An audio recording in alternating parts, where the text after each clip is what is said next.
どうも、ともそうやです。前回動画はウルグアイの首都モンテビデオ、セニョーラたちと一緒にモンテビデオの一般的な観光地からローカルな場所から家庭の様子までいろんな角度からウルグアイをお届け。今回はウルグアイのコロニアデルサクラメントからアルゼンチンのブエノスアイレスまで陸路で移動。長い道のりでどれだけの時間と費用を使うのか、波乱万丈旅スタート。ウルグアイカルネアサードうまかった。今日はこれからブエノスアイレスへ。どうもともさいチャンネルです。ウルグアイ最終動画。ウ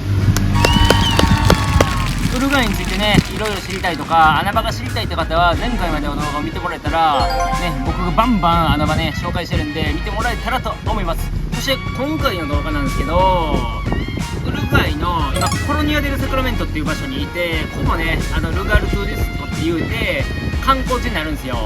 ブエノスアイレスからアルゼンチン人が日帰っていくような観光地ですね。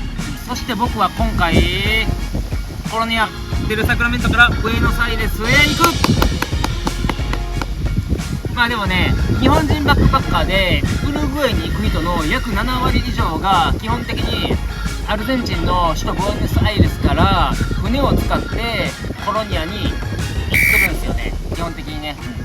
で日帰りでブエノスアイレスに帰るか、首都モンテビデオまで足を運んでまたブエノスアイレス戻ってどっか違う国に飛ぶかとか、そういう感じ雰囲気でみんなねバックパッカーは旅をしています。でも今回僕はちょっとね、みんなと同じようなね真似してたら面白くないんで、今回僕はねフェリーを使いません。フェリーを使わずにブエノスアイレスへ行きます。皆さんやってないです。基本的にね情報があまりありません。どうやって行くのかとか今回僕がね動画でお伝えします。それをはい、今回の動画名付けてウルグアイコロニアデルサクラメントからアルゼンチンの首都ブエノスアイレスへフェリーを使わずに行くとどれぐらいの費用と日数がかかるのか、行きましょう。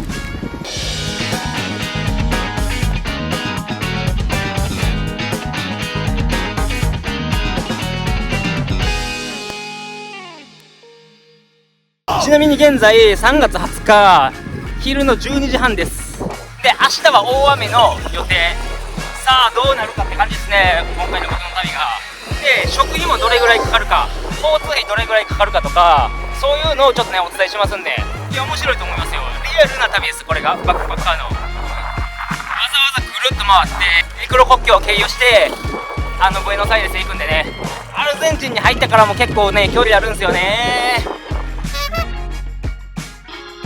一応コロニアデルサクラメントの様子はこんな感じでした。ぶっちゃけコロニアの所要時間2時間です。僕折り紙博物館抜きで2時間、正直1時間半だったけどな。まあほんまに1日ぐらいで大丈夫ですね、コロニアでの滞在は。ちょっとねこの暑い中どんどん歩いて、まずはねヒッチハイクポイントまで向かいたいと思います。開始から30分ぐらいしか経ってないけど、もうこの時点でねめっちゃしんどい。体力勝負すぎるやろ。時間との勝負もあるかもしれんけど、あそこねスペースあるし、できる限りのことはねやってみようと思います。歩きながらのヒッチハイク、歩きながらのヒッチハイク。基本的にヒッチハイクするときはその滞在している小さい都市の出口のとこまで歩いていって、そこからやりますね。街のね中心部とか街の中でねやっても、この街だからこの街だからこの街だからみたいな感じで全然乗せてくれる気配ないんで、クソ日向で暑すぎてしんどすぎるけどしゃあない。この辺りでヒッチハイクやりましょうか。運転手の反応は悪くないんやけど、あんな感じでね左にね曲がっていく車がねちょいちょい多いんでね、ちょっとね左に曲がっていった車のさらに向こうでヒッチハイクしますわ。乗せてもらいました。ちょっと変わった人だったな。なんかすごい10キロぐらい進む言うたけど3キロしか進んでないやんけ。しかもちょっと変な感じだったし、なんかいきなりこんなんしだして、これはとか、いやそれやばいやろみたいな、しこるやつやんみたいな。なんかまあちょっとでも進めたんでよかったけどね。なんか雰囲気ちょっとやばかったんで撮影はできなかったっす。まさかの奇跡。1台目で車止まってくれた。奇跡すぎる。グラシャスフォルエバルメ。ありがとうございました。ということでルータ55に進路変更、またちゃっちゃとやっていくよ。あれだけ日向でねずっと頑張ってヒッチハイクしたからほんま眠たい。めっちゃ眠たい。体が疲れてる。こういう感じの場所でねヒッチハイクするのがね一番やりやすい。ほんまに車がねスピードねダウンしながらこっちに向かってきてくれるんで。Colegio. Sí, Rural. rural. Entonces como enfrente como terminal de bus. Sí. Escuela rural. ありがとうございました。眠たいマジで。とにかくなんか炭酸飲料とか飲んで目覚まさなあかん。街にインしたのはいいけど、まあ小さめのね街の中央あたりなんでちょっとね出口まで歩いていくよ。水分補給するためにはガソリンスタンドでお水を給水しなくてはいけません。皆さんも真似をしてね。水道水飲めますよ。知らんけど。あまりにも腹が減ってたのと、まだウルグアイで1回もエンパナーダ食べてないんでちょっと試してみたいという気持ちで60ペソのエンパナーダを購入。具はね中に鶏肉入ってて味はしっかりねついてますね。ただ冷たい。パサパサ、喉乾く。以上、チリのエンパナーダの方が美味しかったかな。ちなみに炭酸飲料は 250ml で35ペソ。高いよなやっぱり。まあこんな感じで商業用かな。木がたくさんあったり、これは家かな誰かの。こんな感じでローカルな教会があったり、これが小さな町のね雰囲気です。この教会の前でヒッチハイクしたら神様の力とか授かって一発でうまいこと言ったりせんかな。ちょっと10分だけ試してみようか。まあ2階建ての家が全くないようなほんまに小さな田舎の集落って感じだった。でとりあえずあそこまで歩いてあそこから始める感じかな。地獄のヒッチハイク。めっちゃ優しいウルグアイ人のおっちゃんだった。で30分1時間経ってもここでねまだヒッチハイクやり続けとったらもう一回乗せてやるわ言うてくれた。30分後ぐらいにねおっちゃんのね仕事ね終わるみたいです。ここで待ちますか。ヒッチハイクしながらマテを飲みながらヒッチハイクをするウルグアイスタイル。あ、そんなん言ったら車来てしまった。車通り過ぎてしまった待て飲みよる暇ねー。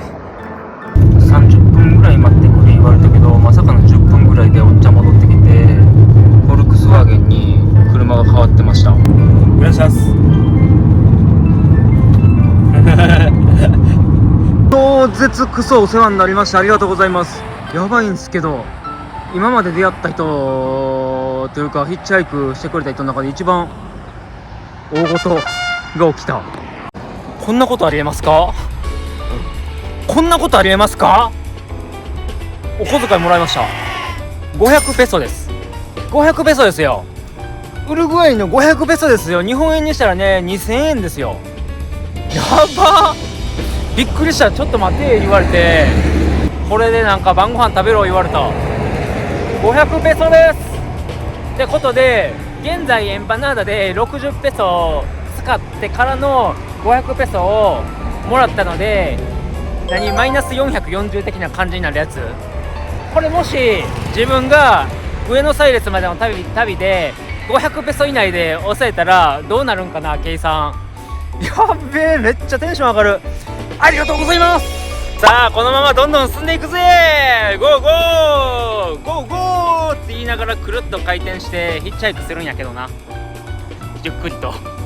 あれ、ウルグアイでもこれは OK なんですか？パラグアイはねずっとこんな感じだったんですよ。こんな感じのヒッチハイク。ウルグアイは全然 OK なんですね。これブラジルはこういうね禁止だったんですよ。風を感じていると僕もアルゼンチン国境目の前や。アルゼンチン国境まで来てるよこれマジで。どうすんの？ウルグアイのお金使う前に終わっちゃうやん今日。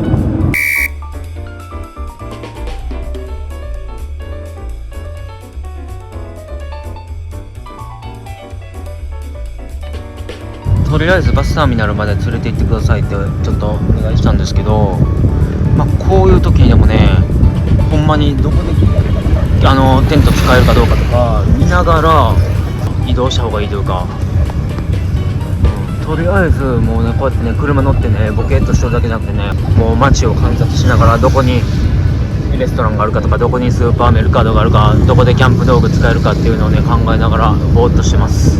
結局ぼーっとしてますけど、いやマジでありがとうございました。ほんとクソお世話になりました。マジでやばい。とりあえずバスターミナルまで連れてきてもらったんやけど、結構奥の方まで来たな、この街の。だいぶねちょっと歩かなあかんかもしれん、明日の朝は。もし国境まで僕が歩いていくんだとすればね。で明日マジで雨降るんで、とりあえずこのバスターミナルで寝るか屋根があるところを探すかって感じですね。とりあえずもう本日は十分でしょう。バスターミナルでね Wi-Fi 使えるかどうか、寝る場所があるかどうか確認します。マジおもろい。冷蔵庫があると思ってとりあえず開けてみたら中に本が入っとった。バスターミナルなんか寝転べそうにないんで、ちょっとね寝転んでね普通に寝れそうな場所を外で探します。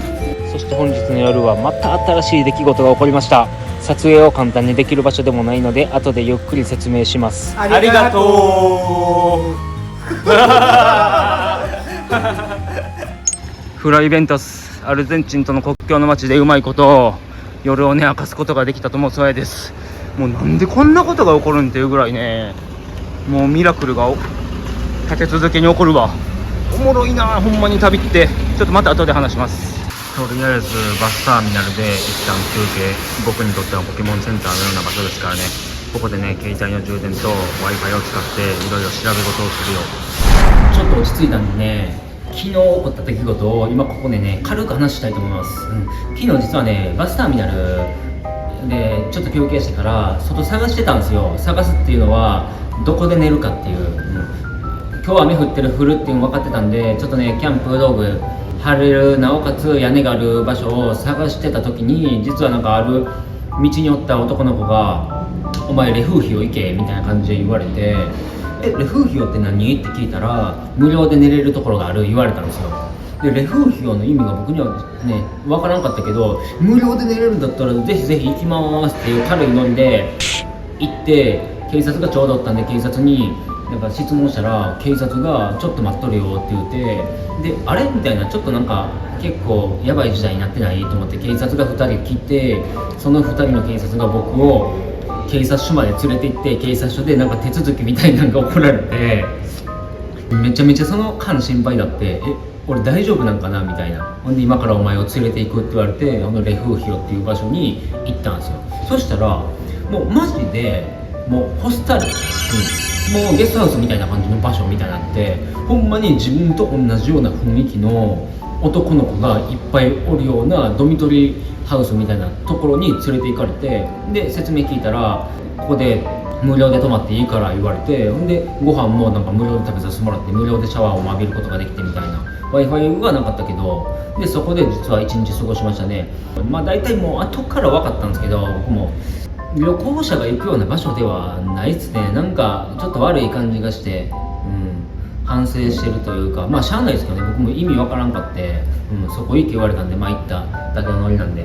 病気持ちとかなんか生きることに関していろいろなんか悩みがある人、いろんな問題を抱えている人が無料で過ごすことができる施設みたいな感じなんですよ、多分ですけどね。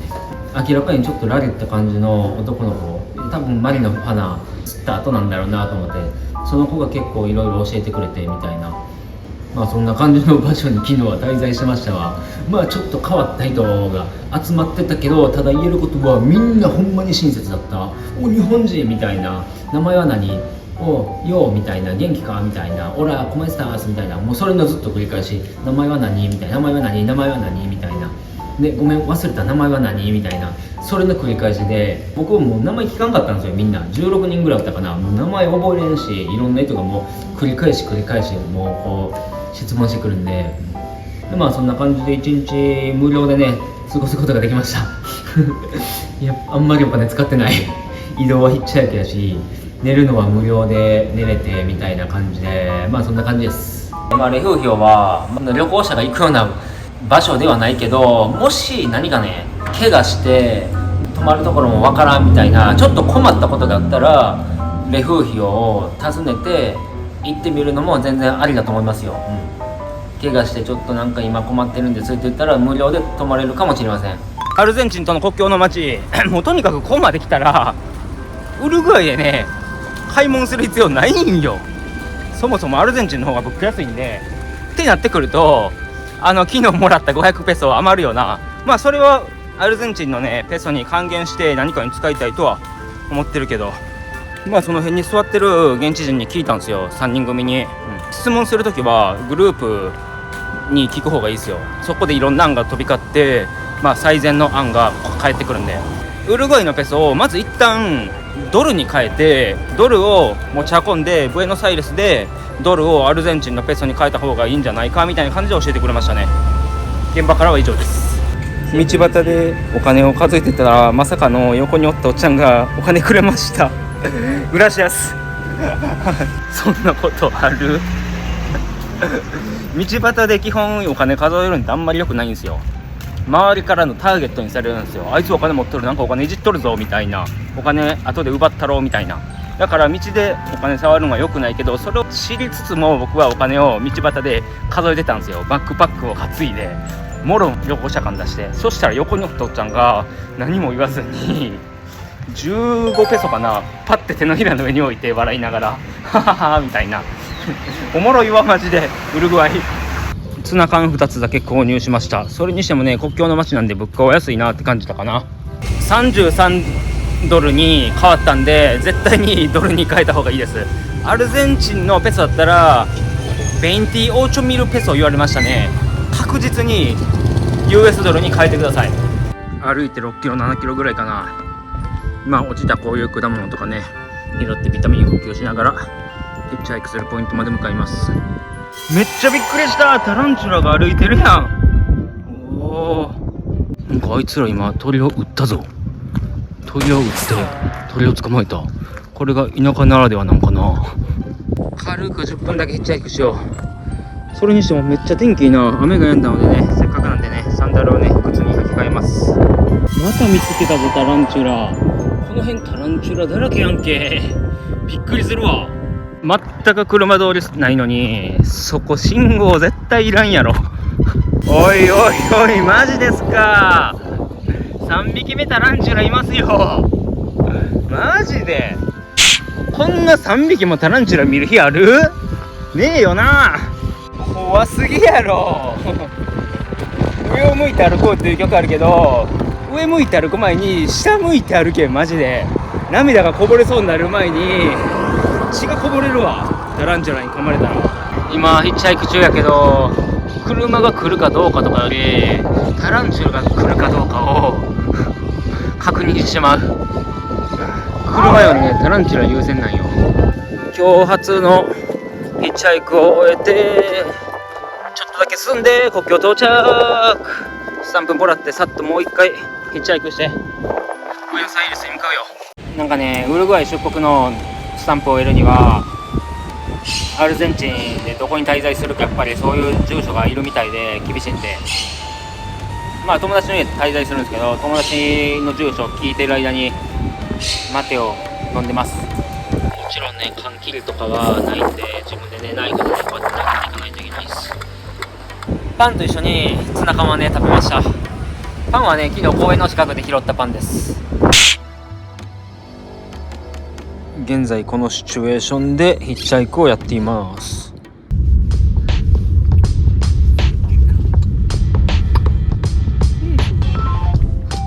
ありがとうございました、国境の近くの町まで連れてきてくれた家族、今回今までで一番話弾んだかもしれん。スペイン語すごい聞き取りやすかった。でまさかの奥さんの方がねメヒカーナだったんよな。メヒカーナ、僕の大好きなメキシコです。で話は結構盛り上がりましたね。そして現在夜の7時半、今日はどこで過ごすかよ、それが問題なんよ。まずはバスターミナル連れてきてもらいましたインターネットを使うために。インターネットがないのもね結構しんどいんですよね。もう言わなくてもわかるよな。ここの私服のひとときを栄養補給します。自由に使うことができるお金がまあまああるんで、チーズとかソーセージ、ハム系とか梨とかパンね購入しました。6900円そうでしたね。これ全然贅沢でもなんでもないんですけど、なんか個人的にはね結構贅沢してる気分なんですよ。これねチーズとねハムっていうんかな挟んでね食べてるん、すごくなんだろう質素やけど贅沢してる気分なんですよね。チーズもそんなに安くないし、まあでもとりあえずねビールが美味しいっすわ。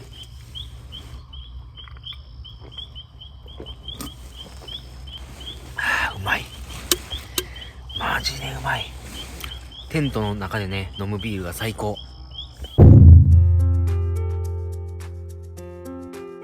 おはようございます。本日はゴミの原の真ん中にテントを立てて一晩過ごしました。こんな感じの場所ですね。なんかドアの隅っこからこっち見てる感じが面白い。まあそんな感じで田舎道をとことこ歩いてヒッチハイクポイントまで向かいたいと思います。おそらく1時間弱歩かなあかんかな。もう周りがね犬だらけ。シンフォニー奏でてるわ。もう俺指揮者になろう。こんな感じでとりあえず給水完了。お水をいただきました。暑いんか知らんけど陰でのんびりしているコケコッコちゃん。隠れた。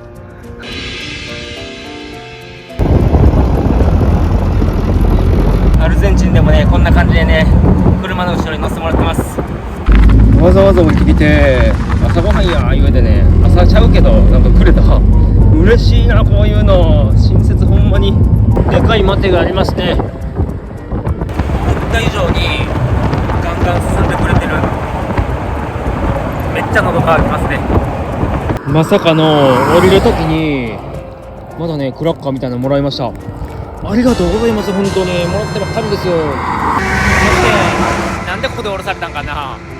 自分もまっすぐ行きたかったけど、おっちゃんも僕を降ろした後まっすぐ行った。いやまっすぐ行くんだったら乗せてよって思ったけど、なんかようわからんな。まあでもとりあえずよかった、ここまで来れて。もしうまくいかんかったらまた戻ってきたるわみたいなこと言ったけど、どういうこととか思いながら、ちょっとねスペイン語早口だったんでねよくわからなかった。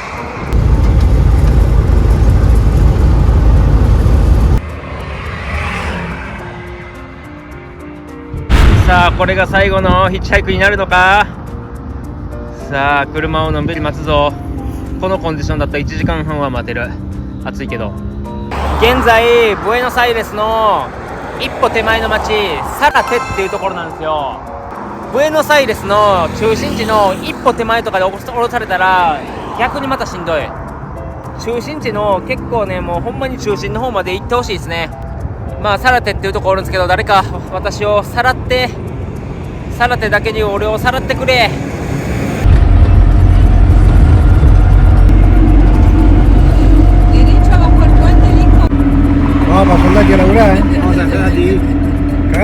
こんにちは、ありがとう。まさかのヒッチハイク乗せてくれた人たちについていくことになりました。やばい、これ動画の企画がちょっとね変わってきてるというか、1日プラスになりますね。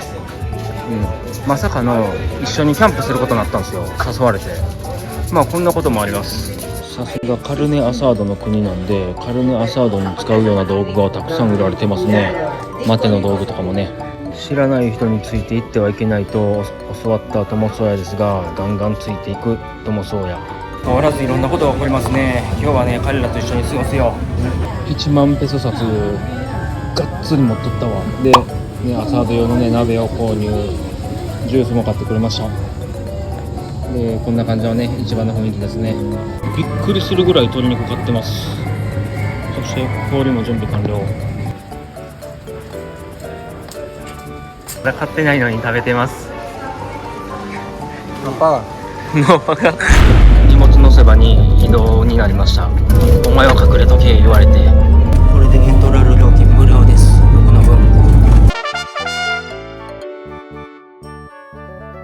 こんな感じの会場ですわ。まあ何人か人はいますね。結構テントも5つあって、僕の合わせたら6つになるんかな。まあこのバーベキューの様子とかキャンプの様子とかを全部動画にしたらほんまに長くなりそうなんで、まあちょっとだけにしときましょうか。ガンガン鶏肉いっちゃってます。なんか冗談かと思ったらこれまさかのカピバラの肉らしいですわ。カピバラの肉やで。アルゼンチンでカピバラの肉。In Argentina. まさかの。で昨日こんな感じでカピバラ捕まえて調理したらしい。こんな感じですね。写真今見せてくれてます。カピバラ。Yo te... Capibara, capibara, viva. Vamos a comer capibara. Capibara. Viva Argentina. Vamos. これはマテじゃなくてテレレを飲んでいます。まあキャンプ施設としては泳ぐこともできるし、魚釣りもできるし、向こう見たらバレーボールのコートもあるし、結構いいとこ連れてきてもらってますね。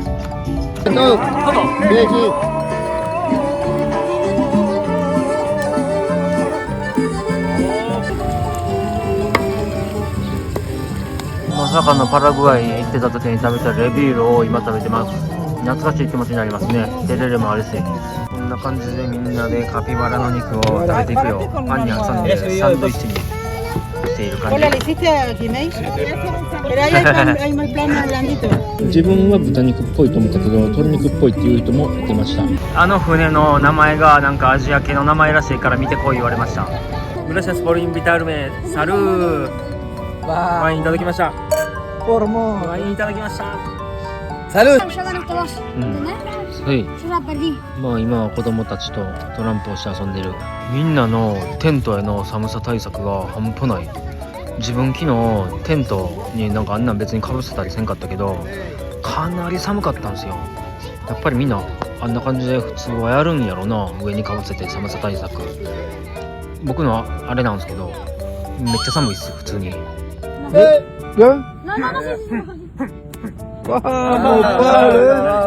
Patá. A este tiene que hacer en la cabeza. Patá. Así. Matalo. Dale. 割といい感じの道をみんなで渡っていくよ。ちょっと怖いなこれ。大人の夏休みみたいな感じです。探検盛り上がりすぎやろ。グ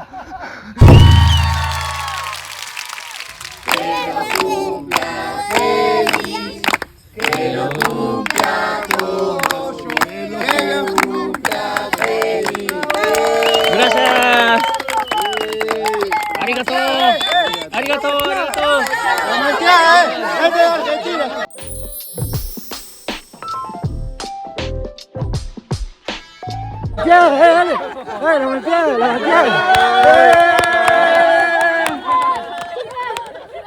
¿Estás haciendo?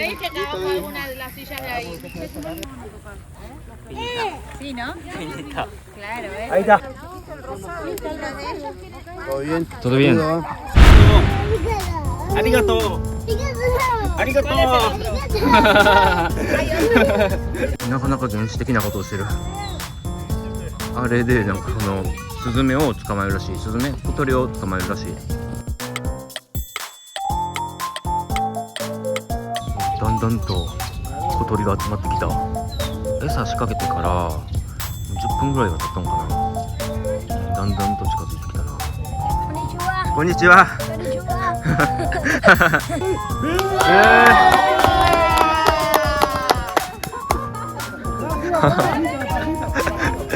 サッカーで誰かがシュート決めた時みたいや。お犬も集まってきた。バモサコメール。イエーイ。こんな感じ。おお、スズメほんまに捕まえてる。おもろいな。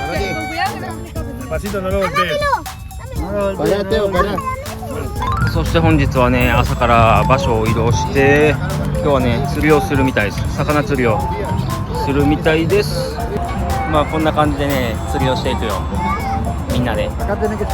日本でね釣りしてた時と違ってねリールがないんで、まあ、こんな感じの木製の竿になりますね。自分は海釣り専門なんですけどおこれは新しいな。肉カルネでバカ Vas a sacar capibara. カピバラカピバラの肉を餌にするみたいですね。実際にはこんな感じで釣りしてるね。サオは木の棒Se ve muy delicioso. Ese, ¿cómo se llama? Este chorizo embutido Chorizo embutido. a la pomarola. De capibara. カピバラカピバラのやばい、このおっちゃん隣のグループにおったこのおっちゃん5秒でこんだけ魚捕まえた。マジで5秒。網掘って網すくって捕まえた。おっちゃんが僕たちのためにプレゼントしてくれました。おはようございます。料理が出来上がったのでみんなで調理パンを作っていくよ。調理パンこんな感じでチョリソをパンに挟んでいきます。こんにちは。こんにちは。こんな感じでアルゼンチン人とサッカーをやってるよ。あほらやっぱうまいわみんな。アルゼンチン出身のコーラは。これがアルゼンチン人のサッカーテク知らんけど、トラウマや。サッカーするとミスしたらこんな感じでみんなに蹴られていくんですよ。やばいしほんまにこれミスれん。アルゼンチンルールが厳しすぎる。ミスったらあそこまで走って帰ってこいっていう体育会系のルール。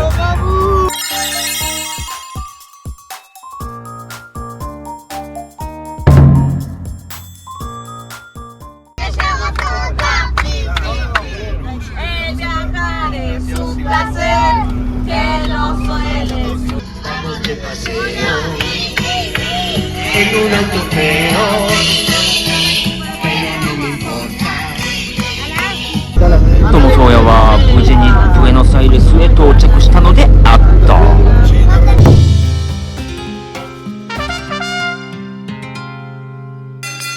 はい、どうもご視聴ありがとうございました。無事ねアルゼンチンのねブエノスアイレス到着してよかったです。まあなかなか素晴らしい歴史じゃないや物語ありましたね。いろんな出来事があって3日半、正式には79時間かかったんですけど無事ねたどり着けてよかったです。79時間で、まあ時間にね余裕がない人はもうお金払ってねだいたい船で1時間半ぐらいで行けるんですよ。でも80ドルぐらいかかります。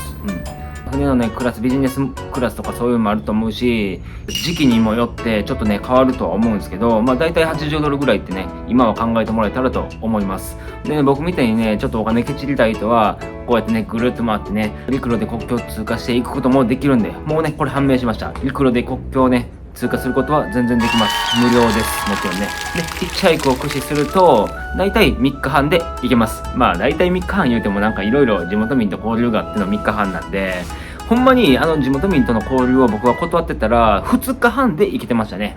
目安としてはもう3日前後で見てもらえたらと思います。注目のお金なんですけど、お金は大体日本円で僕ね食費込み全て込みで1575円使ったんですよ。約ね。ただしかし収入があったので2040円の収入があったんで最終的に金額的には出費465円増えてます出費5000円やとか出費5000円もいるんだったら船で行った方が全然マシやんみたいな変わらんやんとかじゃなくて逆に僕増えてるんでもう収入になってるんでブエノスアイレス結構広いです。まあどんな動画になるかは分かりません。でもいろんなね僕も知り合いおるんでその知り合いとかと一緒に行動したりもするんでうまく動画撮影できるかどうかも分からないんですけど次からのねアルゼンチン編ももしねまあ時間があるんだったら見てもらえたらと思います。ではしばらくヒッチハイクで知り合った一緒にキャンプした仲間と一緒にね家泊まらせてもらって過ごしたいと思います。また宿泊費無料。次回ともそやチャンネル見どころ盛りだくさん。アルゼンチンの首都ブエノスアイレスを観光。今回もいつも通りホステルに滞在せずに現地人の家に滞在しているので現地人から教えてもらうローカル観光地とアルゼンチンの家庭感ある雰囲気を同時に紹介。お誕生日会多すぎる。